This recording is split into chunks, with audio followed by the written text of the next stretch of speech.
Welcome to the Coop Tank. I'm your host, Steve Cooper, coming to you from SuiteRecording in beautiful Mount Laurel, New Jersey. And to tell you about this lovely studio is the owner, the producer of my show, and my buddy, Joe Gangemi. Take it away, Joe. Thanks, Coop. You're the man. So at SuiteRecording, we help brands and businesses and organizations to leverage the power of podcasting, YouTube, and social media content to amplify their message and expand their audience in a fun and unique way. We can help you to get started. We provide everything from podcast planning to publication of your episodes. And we can then we can help you to break that down into lots of pieces of micro content for your social media marketing as well. So if you're interested in learning more about our services, you can contact me, Joe, anytime at hello@suiterecording.com or visit us on the web at suiterecording.com. That's SUITE. Take it away, Coop. Definitely check it out, people. This is a great little studio. I'm happy to be here, and they'll take care of you. And we have a great show today. We have a bunch of people I've met through the networking world. You know, one's out of state, which is crazy. There's someone out of state on the show. That doesn't happen much. And our first guest from Durand is Rae Pastore. How you doing, Rae? I'm doing well, Steve. Thank you so much. Good morning. You're welcome. Thank you, and good morning to you. And then he was in the first episode of the Coop Tank from John Cruice Photography, Mr. John Cruice. What's up, John? How you doing, Steve? Thanks for having me back on. You got it. And the fudge lady from a Flair for Fudge. We have Hilary Saporta. How you doing, Hilary? I am wonderful, Steve. Thank you so much for inviting me to this. I'm really excited about being here. Good. This is going to be fun today. Now, Rachel, tell us a little more. Tell us about Durand, what Durand is and what it does and what you do for them. Sure. So I'm very blessed. I'm actually the director of marketing and development for Durand. We are a multi-services agency, and we assist and provide services for people with autism. So the way that we go about doing that is we have a school down in Woodbury where we service currently about 75 students that are on the autism spectrum in various degrees of functionality. Then we also have adult day programs. We have 3 adult day programs in the Tri-County area and 7 group homes. So we assist individuals that are on the spectrum that anywhere from, need daily support to community outings to our educational program. I'm fortunate to get to tell their stories. I handle our digital and our social media. I handle all of our PR work. And I just recently completed a rebrand that we're very excited about. So we've been in business just a little over 50 years, and we're doing good work. That's awesome. That's awesome. How about you, John? Tell us about John Cruice Photography. I always say when John, I'm going to dress up take a picture of me dressed like a Dalmatian, and I'll give it to my wife, and then I'll get divorced. But John, tell us about John Cruice Photography. But you'll have the memory forever, Exactly. So yeah, thanks for the intro. I'm John Cruice with John Cruice Photography. I am a boutique portrait photographer, and really what I do is I leverage my design background to create photographic images that tell a story. So my big thing is that I want to work with people who really want to have a story to tell. We're gonna make it big, and we're gonna put it on the walls, whether it's a family story or it's a high school senior story or a pet story. Whatever that story is, we're gonna decorate their home with something that they get to tell forever. Okay, and Hilary, tell us about a Flair for Fudge. Well, thank you. I'm Hilary with a Flair for Fudge. I am located out of Fort Lauderdale, Florida. I am the one in the square that is from out of state. I've been in business 13 years. My background's in advertising and marketing. So when I started this business, I wanted to create a product that not only tasted sweet and brought a smile and maybe a memory back to somebody, but also could be used by companies, individual business owners, and corporations that could use our product as a sales tool, a thank you gift, any sort of connection to somebody that they want to acknowledge or thank. And so we can customize any of our products with a company logo, personalized message, and we've got over 50 varieties. And we start off with a premium chocolate. All our flavorings are natural, no fillers, preservatives, or food coloring, and our products are under 100 calories. So it's just kind of an all-around nice treat that isn't going to break the waist. So see, 100 calories. That's good. I can't do that. Like if I eat sweets, I just eat a shitload. I mean, I'm like the person who would eat like a whole thing of Girl Scout cookies. But so we all, we're all in newer careers. It's not none of us started out what we do right now. So, Rachel, how did you end up? What was your path to ending up with Durand? So it's a really interesting situation. For many years, I was a recruiter and sat in the tech space most specifically. Did a lot of high-end executive search, did a lot of placement. From there, I went to work for one of our local uh, managed services providers, and I was the VP over there for about 10 years. Was really able to kind of penetrate the Mount Laurel, Marlton, the South Jersey market, built a lot of relationships with individuals like yourself, and, the various networking, all of our, mutual friends and connections. And then from there, I actually started my own baking company a couple of years ago because much like Hilary, I recognized that there was a space to have, edible art and with that tie-in for client gifting, brand awareness, and things of that nature. So I ran a business for about 5 years in addition to doing the technology piece. And then just almost 2 years ago, my life kind of evolved in a different way. And I wound up here at Durand, and I could not be more pleased. It was really one of those things that when the universe calls you into the time and space and you answer the phone, I could not have asked for a better opportunity. So I get to bring all of my sales, my marketing, my relationship building background into an organization where the clients that I serve and the people that I work with fill my heart every day. And it's just the most miraculous place to sit where you get to earn money doing something that you love and actually feel like you're helping people. All right. Now, Hilary, how did you end up? We'll go from the baker to the fudge maker. See, I rhymed there. How did you end up in the fudge company? So my background's in advertising and marketing, and I owned an ad agency for 20 years and finally woke up one morning and said, I really don't want to do this anymore. And I sat at a coffee shop with somebody and I said, if somebody came along and offered to buy my business, I'd probably sell it. And a week later, I got a phone call. I thought it was a friend playing a horrible joke. And bottom line, it was in a legitimate situation. And so I sold my business, walked away from a big bank of business, 26 employees, and retired for a short period of time. And retirement was not as much as it was cracked up to be, especially when everybody around you is working. And so I ended up doing a lot of freelance work. I worked some Super Bowls, I worked Final Fours, I worked a bunch of different sort of sporting things because I've always been into sports. And a friend of mine needed some help in the printing business, and I grew up in the print business. And so I helped him out. One day walked in and said, you got to let me go. His business wasn't doing well. And I walked out on a Friday, and Monday I got a call from Harley Davidson saying, we have your resume and we'd like you to come in and interview. And I'm like, well, I'm looking for a job, but you don't have my resume. And so I ended up there for about 3.5 years until they decided to close my department down, which was marketing. And so I walked out and decided that I wanted to go back into business for myself. I wanted to know that I had a job every day, that I wanted a job. And so it was my husband's ex-wife. I had been making fudge for about 15 years before I started the company. It was a few days after Christmas. We were eating leftover fudge that I made every year for Christmas. And she said, what do you plan on doing? And I said, back in business for myself. And she's, what about making fudge for a living? So it's my husband's ex-wife's fault that I'm in this business.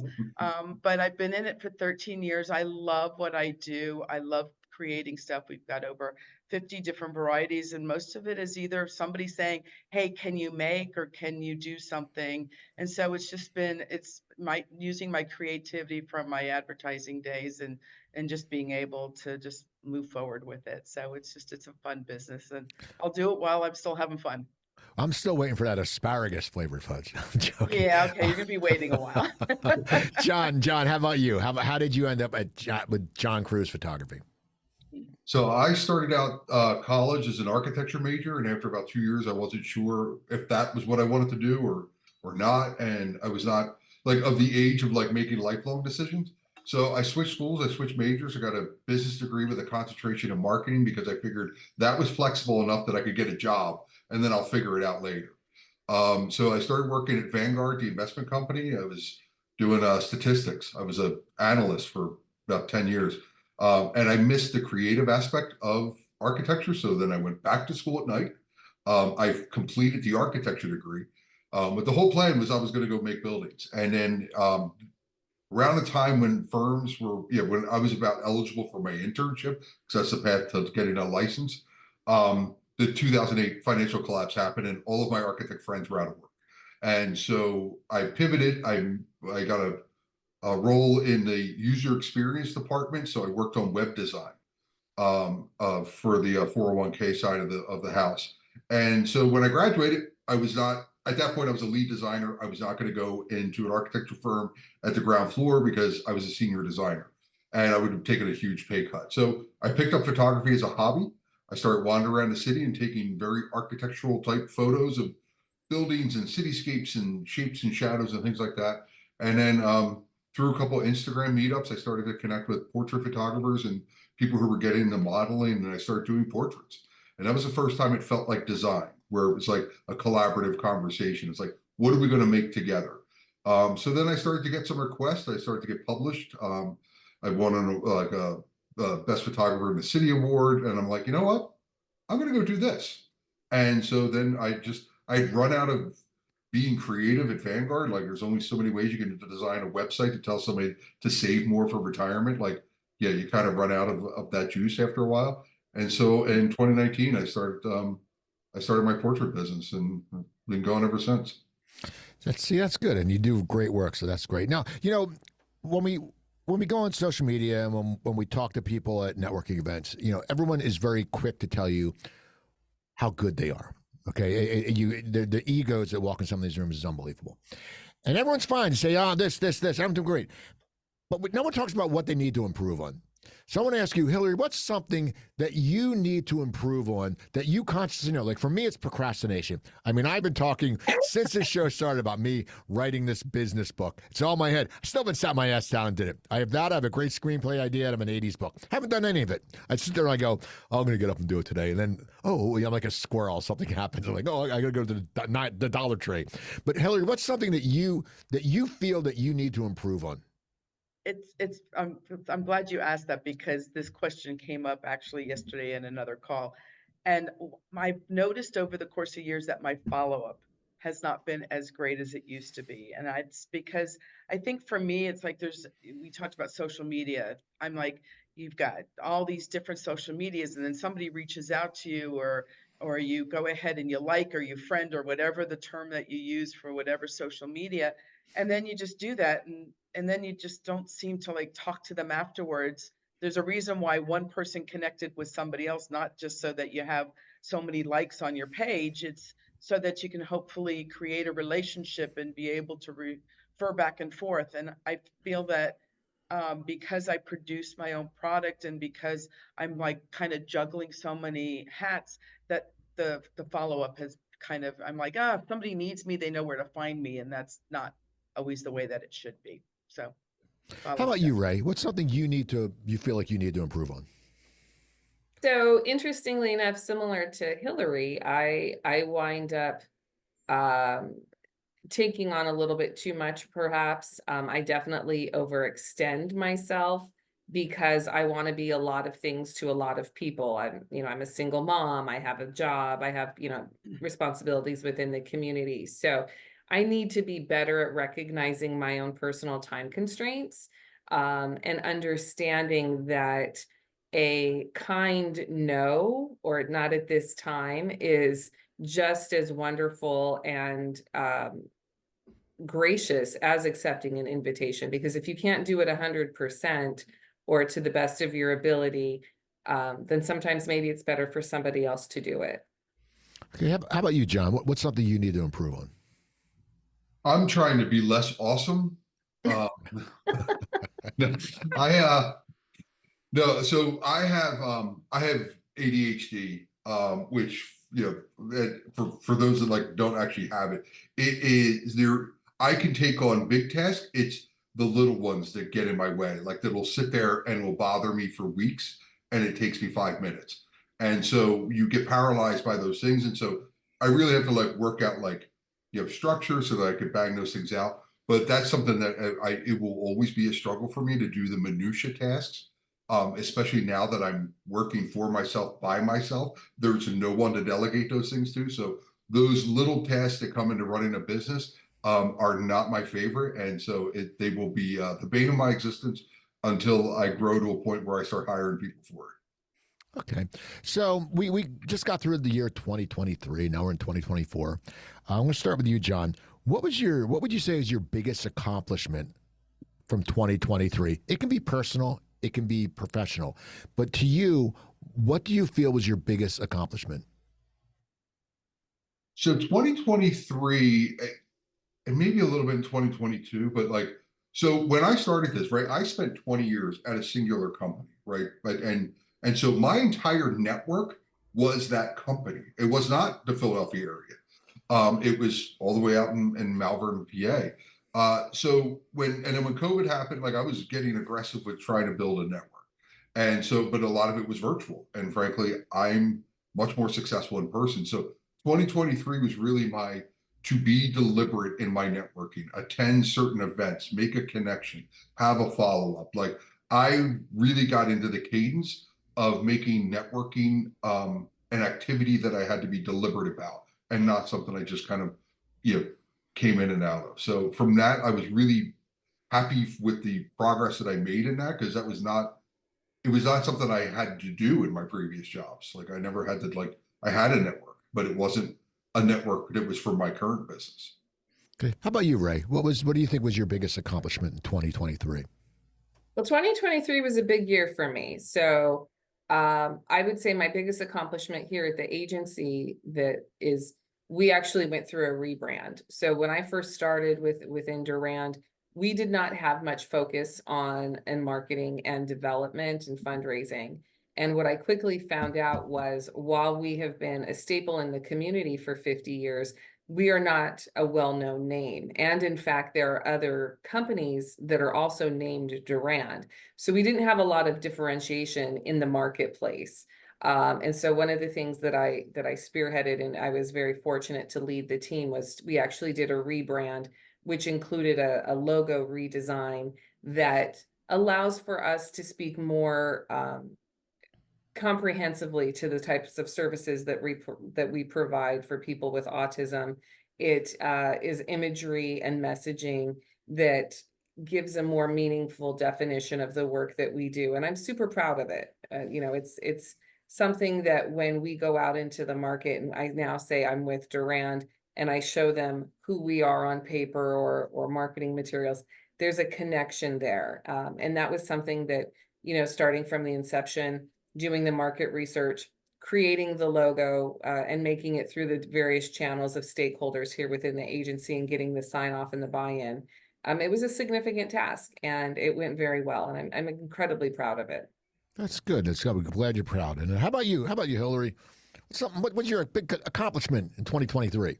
I survived. No, seriously. For me, unlike John, I actually am more deliberate in who I speak to, what events I go to. Last year, it seemed like I spent a lot of time on a lot of calls and a lot of times in a lot of meetings, to find out that the amount of time I spent did not necessarily equate to contacts, business, or whatever. So I always set goals, and I always look at my year. This past year, I really looked at it more closely than I had in the past few years. And so I started off 2024 with being more deliberate with what calls am I on and it's not all about money, but what calls am I on that I'm at least meeting people, connections, friends, whatever the case may be, and not every group is for the same purpose. And so that's kind of for me what I've done. I've spent less time on social media. I have somebody who does my social media for me, because that was a big time waster. So I've just delegated certain things. I've given up certain events with certain companies that just it's not getting me to my end goal. And so that's basically what I'm doing. Okay, we're going to stay with you. What do you feel was your biggest disappointment in 2023? Spending so much time for little reward. It was amazing because I spent hours every day doing what I needed, what I was thinking was building my business. And then, as I said, I produce my own products. So then I'm spending my nights cooking in my kitchen that I didn't do, during the day when I was talking. And so you would think that that would just have profoundly expanded my business. And I found that it was not.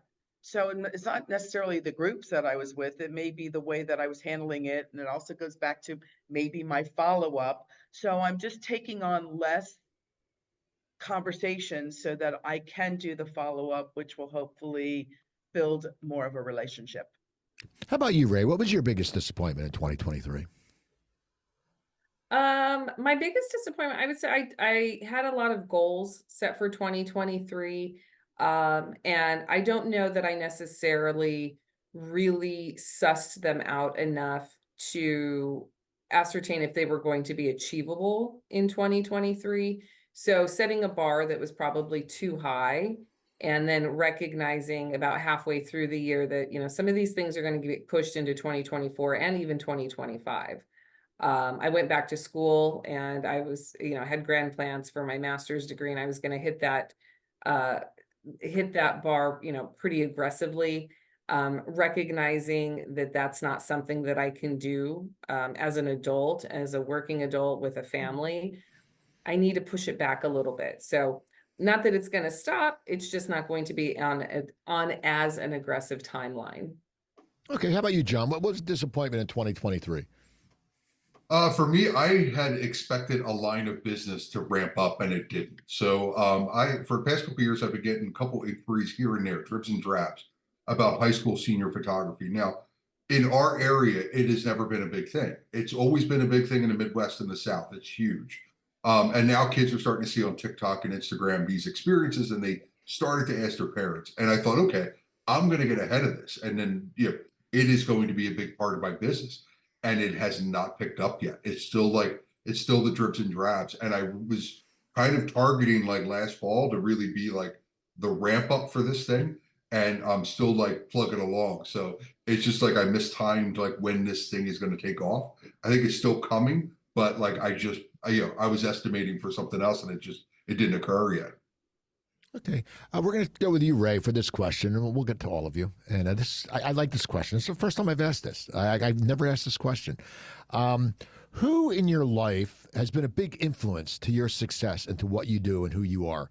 And, I never ask that. We talk, everyone talks about mentors and stuff like that, but who is someone who's really made an impact on you, Rae?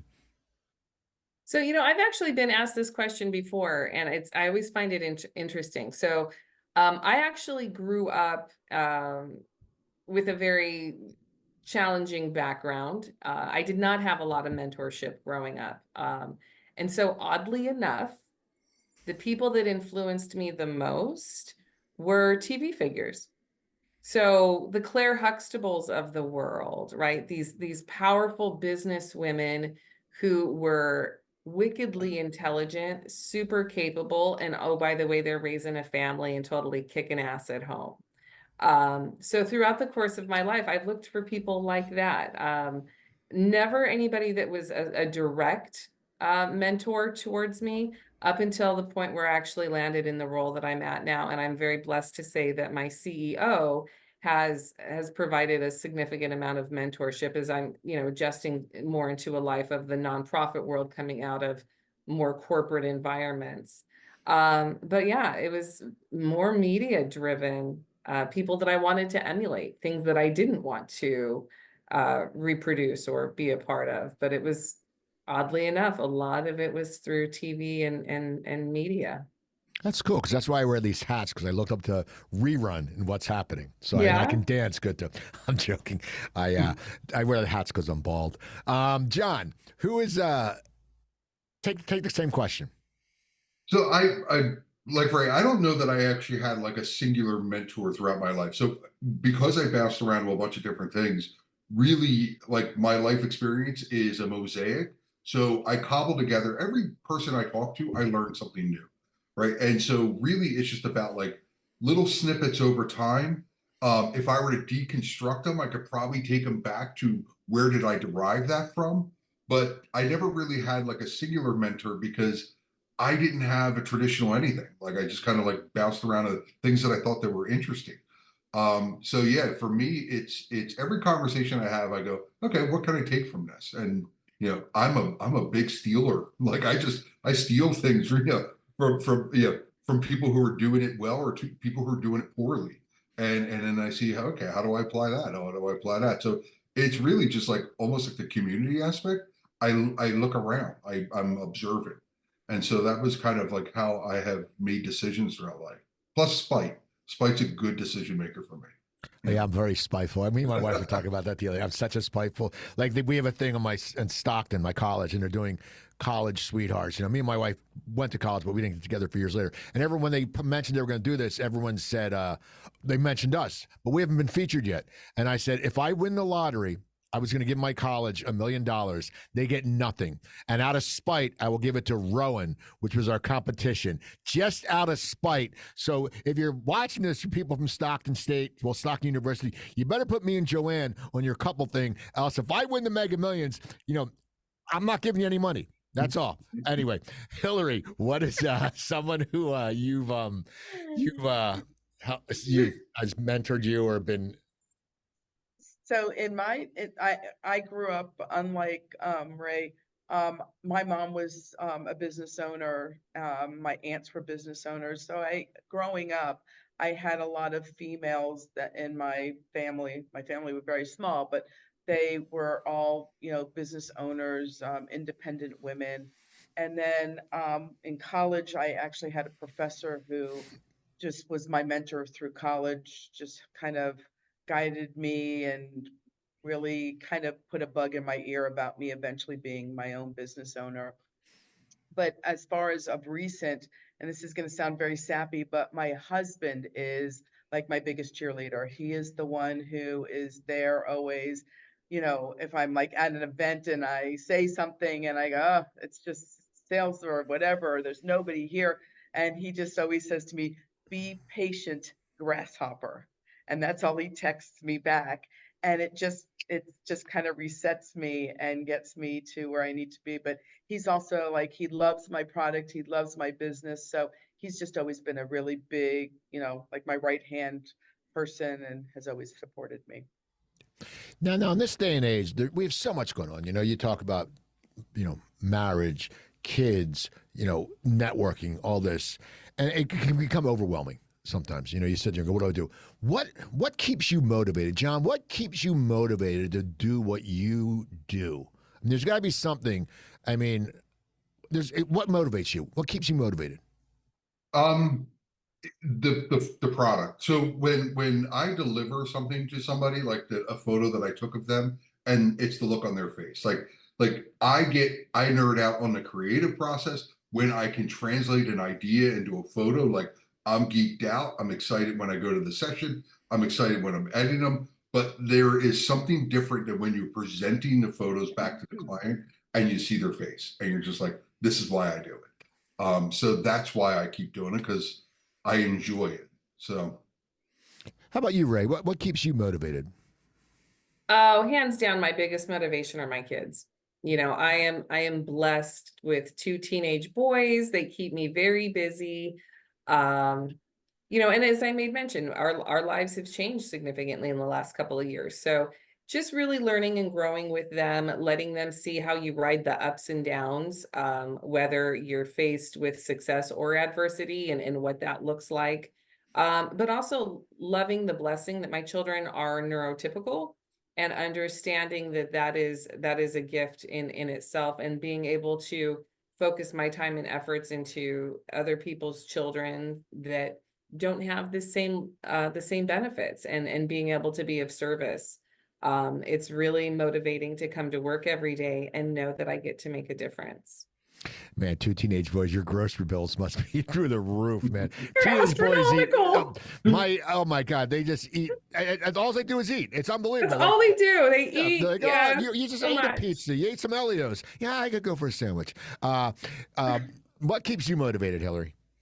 I am a lot like John. When somebody tries my product and it puts a smile on their face, or somebody says to me, oh, I loved when, my grandmother or my aunt, whoever used to make fudge, and they love it kind of brings back a memory. And I love also just getting where people say, I gave it to, I sent it to a client, or I gave it to somebody and they really appreciated it. It's seeing the looks on people's faces and what it brings to them that makes me happy. Now, in the last answer, Rae, you mentioned success. So I'm going to ask you, ask each of you, I'm going to start with you. At this point in your life, what is success to you? Ah, it's going to sound so cliche, right? So just, cliche, whatever. Success to me is uh, going home every night and knowing that my children are safe and happy. Success is me being in a position where I get to provide for them financially, emotionally, hopefully raising good citizens. And then, I like to travel and I like to show them different things, but success for me right now is really encompassing and just making sure that they have everything that they need, and that they have the type of heart that doesn't just look inward at themselves, but also at the world and how they can better improve it. How about you, John? What's success to you? How many stories I collect. So for me, like I consider life to be the collection of stories you get to tell at the end. And anytime I get to do something like that, something new, something like success to me is being put in a position where I get to accumulate experiences, whether it be travel or a show or whatever it is. If I can accumulate experiences, then I'm doing it all right. How about you, Hilary? Same thing. I mean, for me, my husband, we don't have children. My husband and I love to travel. And so part of that success is just being able to see the world and being able to talk to other people who have experienced it, and also painting a picture for those that have not had that opportunity to experience something and just bring a different perspective. For me, I mean, just happiness, health, those are two big things of success. The money comes. I mean, I do believe that if you really are passionate about what you do, I think the money comes. So that's not something I think most of the time that you have to ask for. But if you don't have health, you don't have anything. And I think when it comes to happiness also, if you're not happy in your space, you're not going to be able to be your best to present your product, your service, your business. So those are for me. Now, I've met you all through networking, and pretty much that's how you meet people these days, through networking. I mean, and there's no other way you're going to meet. Right? Sit there, knock on someone's door, and go, "Hey," people don't cold call. So I don't know where I know Hilary. I met you in Coffee with Cooper. John, I don't know if it was Christy Berge. I don't know. Rae, I believe I met you at an event. I'm not really sure how I met. Oh, I think I met you, Rae, at the Chamber of Commerce Heart wear red thing. I think that's when I met you. But we all meet people and we all network. That's why we've been brought together. That being said, we'll start with you, Hilary.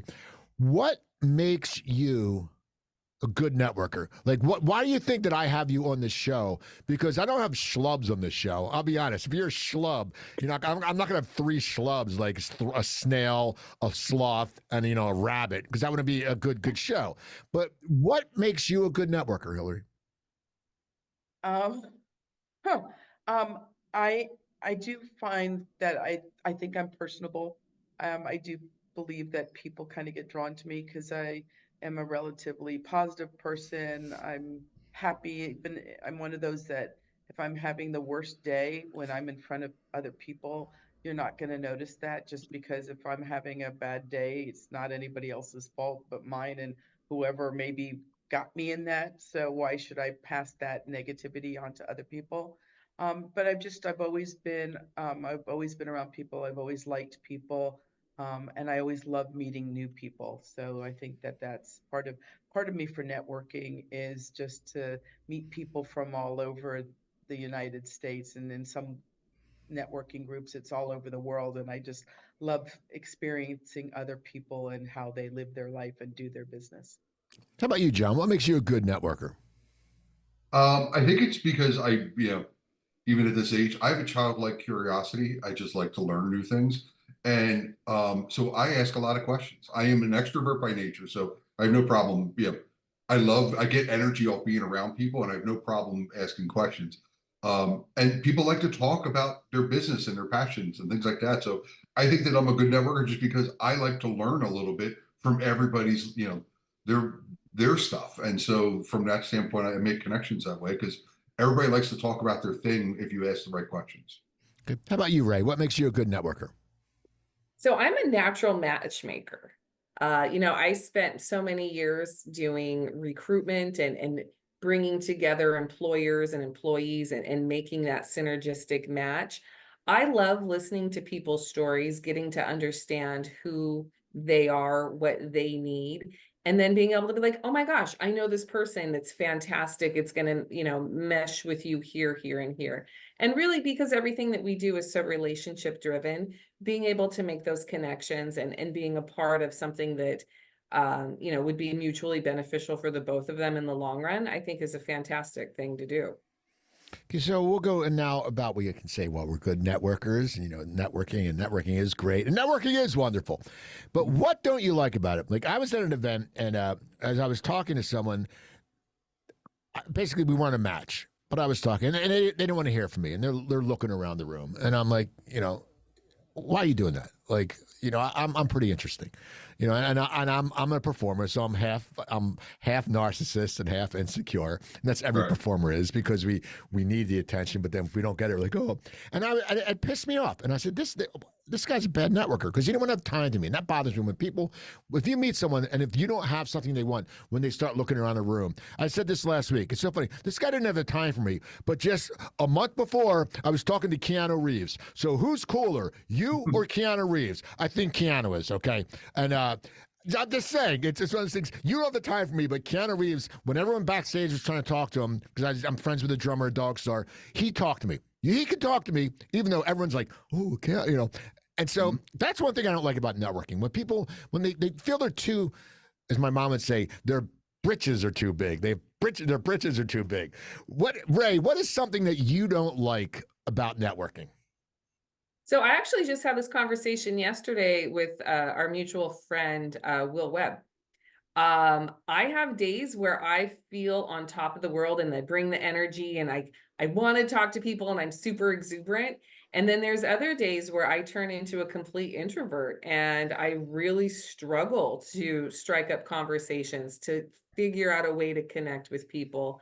And what I found out was my personal social battery, if you will, has a very short lifespan. So I will typically show up to an event, give a lot of energy, a lot of enthusiasm, but it's very rare that I stay for the entirety of the event because I really do, like, I can just feel it like and by the time I hit like a certain time, I'm like, time for me to bounce. And it creates a level of anxiety for me because then I start to get awkward and weird. And I have to recognize that for me, I'm not a long distance runner when it comes to a networking event. Okay. How about you, Hilary? Well, I'm going to play off of what Rae just said because when I go to a live event, I always end up showing up early and then meeting people as they come in so that when people, if it's a networking where there's like free drink coupons and stuff, there gets to be a point where all of a sudden the conversations start to change. And so I go in early, I do my networking, and then I determine whether I'm going to stay and just join the party or if at that point I'm going to cut out because I was there solely to network. But one of the other things on that I don't like in a networking is sometimes you go and there are people in the group and all they do is they come up and they just throw their business card in front of you. That just turns me off so quickly. And I've created a system. So when I know in one pocket are the people I want to call, in the back, I'll never throw a business card away in front of somebody, but I definitely have a system that I know when I get home that I take out the cards and I know which ones I'm just not going to keep. And so I've created, and that's the one thing. If anybody gets anything out of networking, you know, talk to somebody before you throw your business card at them, because people aren't going to go ahead and want to talk to you that way. That'd be a good one of those reality, like those shock humor TV shows where you have a guy at the event and every time everyone gives up because he goes, fuck you, and throws it away. I think everyone, just to see people's reactions, I want to do that. I think we got to do that. I almost one time did something where when I was in Burbank, my friend said, because I used to go to this one bar all the time, he said, just walk in one time with a really bad hair piece and see how people react to you. Because people aren't going to say, oh, that looks like crap, but it's just so I'm going to do that one. I'm going to rip it up and throw it. And John, you can take pictures and it'll be a new book called, The Mean Side of Networking. So, Right. John, what is something you don't like about networking? Mine's very much like Hilary's, like, because I think that, especially for like my business, right? It is a relationship business. People have to get comfortable with me. They're going to be in front of my camera. Like when I go to networking, I am building relationships with people. And there are people who are literally there to conduct transactions. And it's like, well, this isn't a website. Like, it's not like, you put it in a cart and you just send it on its way. And so when people were just like, they walk around and you see them, they walk around real quick and they make sure everybody gets their business card. And you're just like, I don't even know who this dude is. And so like, that's the end of that conversation. So Steve, I think we should like the next in-person one we go to, we should just have like a little recycling bin and we just hand it around and like just drop the cards in as you go. Please take pictures. I want to see that. Oh, yeah, it'd be wonderful. So, as I just bitched about networking, here's another point. I love bitching about LinkedIn. Now I love LinkedIn, and that's how I get a lot of my guests. I get a lot of my guests from LinkedIn. Like, Hilary, I know you. Rae, I ran into you yesterday, and I had a cancellation. I said, oh, come on. So I meet people, but for people I really don't know, I'll send them a message on LinkedIn, and, and a lot of times if we're connected, they get back, and it's great. But there's a lot of stuff I don't like about LinkedIn. And the thing that bothers me this week, and it has bothered me before, is if you're going to brag, do me a favor, brag. Okay, if you sit there and say, hey, you know what? My fudge is great. Shout it from the top of the roofs.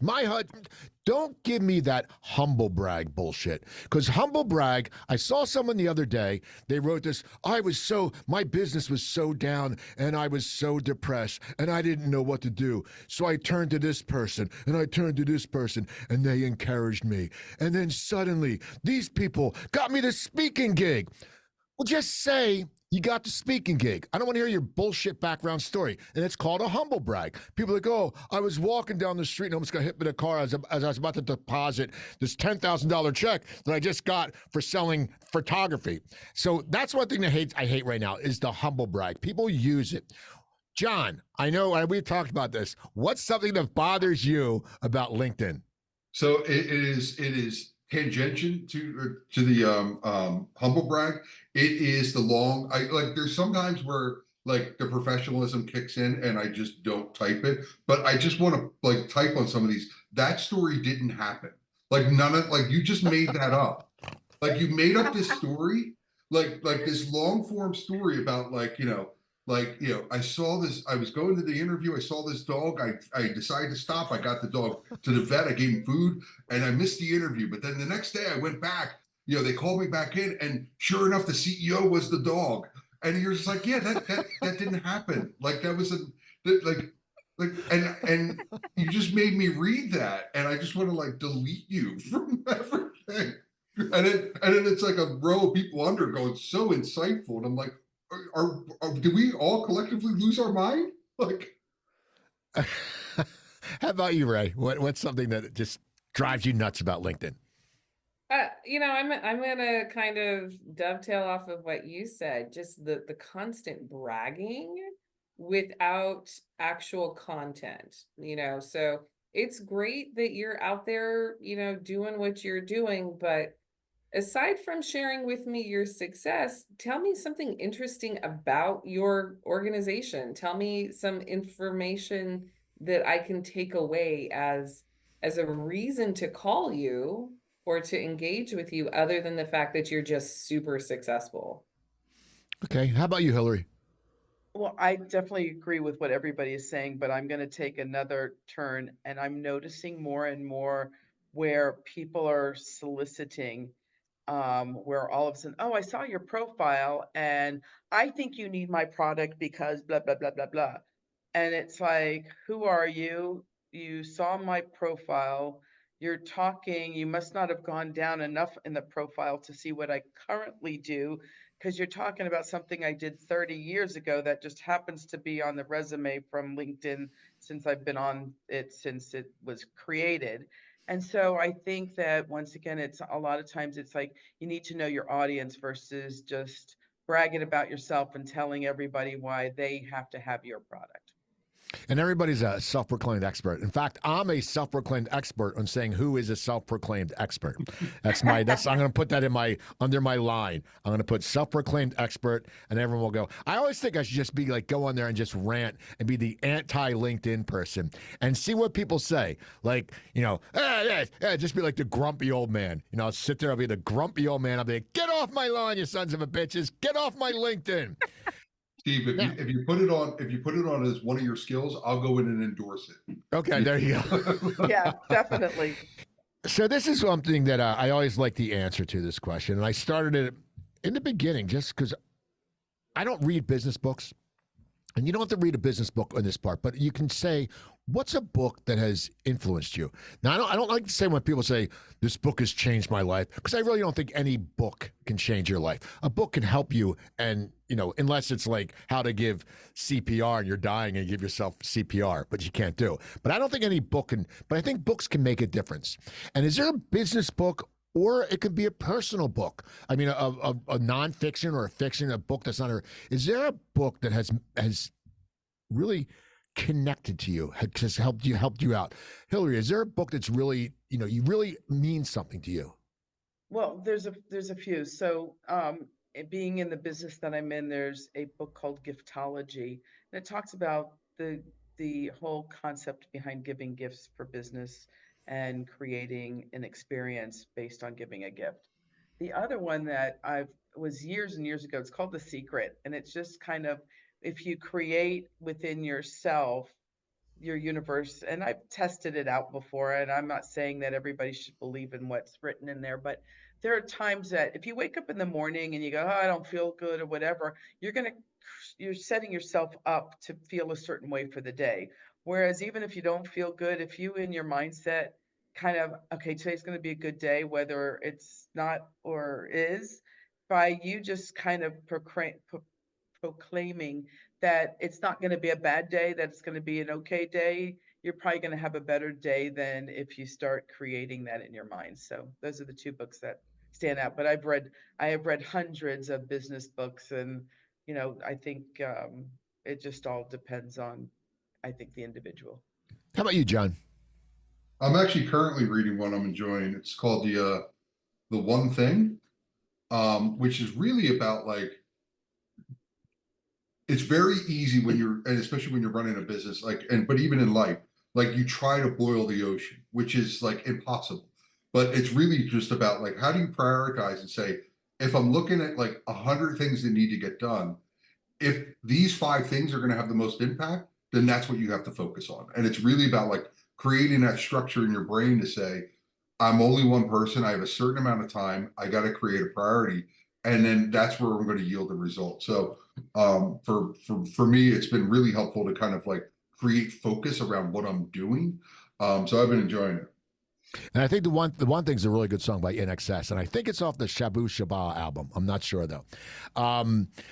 Rae, book. I have a couple of them. On a personal level, The Alchemist, I think, is one of the most phenomenal books ever. But from business, I would say probably Emotionomics, right? Because especially we're all in some level of sales and marketing, especially as an entrepreneur and things of that nature.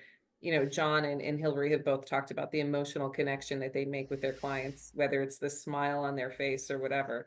So, having dynamic and lasting impact isn't handing somebody a pen and them go, oh, thank God, now I can, use your service.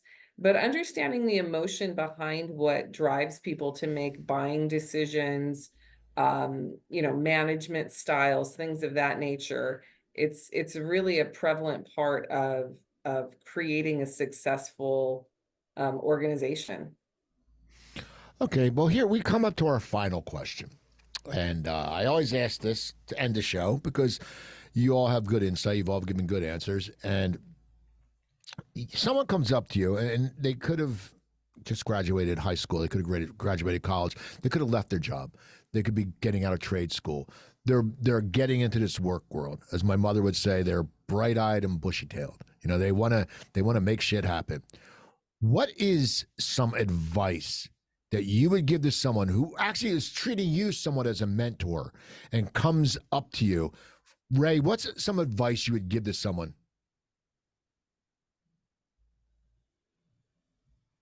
Somebody directly out of high school? No, anyone that's coming up to you in a mentor role. They could be out of high school. They could be out of college. It could be someone starting a new career. What would you give them? What advice would you give them to navigate this crazy world that we go through in business? Don't be afraid to start at the bottom and learn each role. I think it's so incredibly important, you know, as people come out of college and they have degrees and they feel like, you know, they're automatically going to land this amazing managerial experience. And because they've read it in a book, they're going to understand how to handle things up until the point where, you know, pardon my language, but shit hits the fan. And then they're like, oh, I don't have experience. I don't know what I should do in this role. I think that it's really important that you have a full understanding in every part of an organization, or, you know, even if you're an entrepreneur. I know Hilary has to have chain management skills. I know that she has to do time management. I know that she has to have, you know, amazing accounting and understanding and tax and the rest of it. So just to have an overall understanding of a lot of different areas of business so that you could draw upon that and really be an effective leader, either whether you're inside of an organization or you're doing it on your own. Okay. How about you, John? I've actually had this conversation with like friends' kids. And for me, especially if they're going into college and they're trying to figure out their major. And as somebody who has 2 degrees, neither of which are directly related to the profession I have today, and we have 2 other people on this panel who are not doing what they started out doing, my advice is always learn how to learn and never stop doing that, because that is the one skill set that can't be obsolete, because everything else is going to change.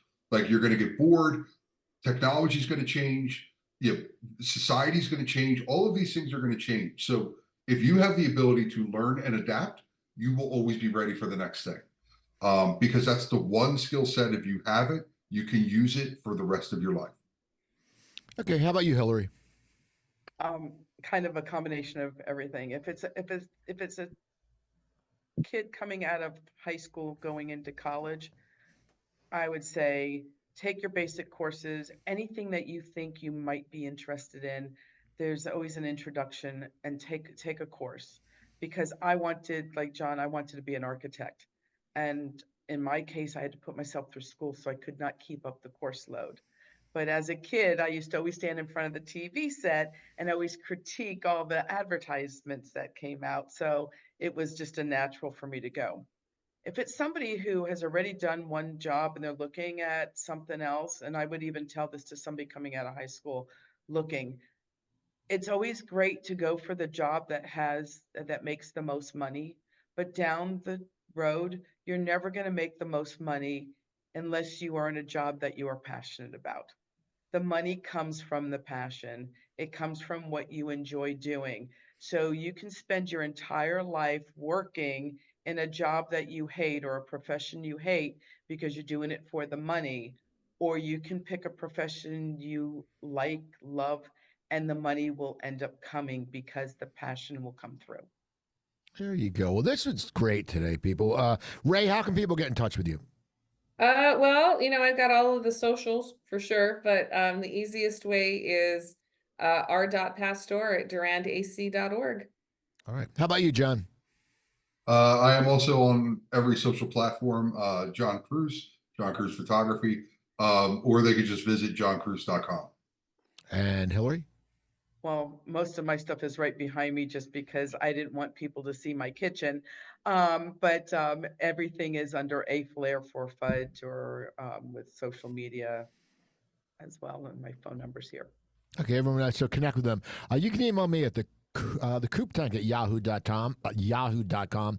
If you're interested in advertising and or sponsoring an episode, please reach out to me. You know, the people who do this show are shakers and movers in the business world. So don't you want them to see what you're about and what you're doing and your product? It's a perfect way. It's great people. Great people are on the show. Great people watch the show.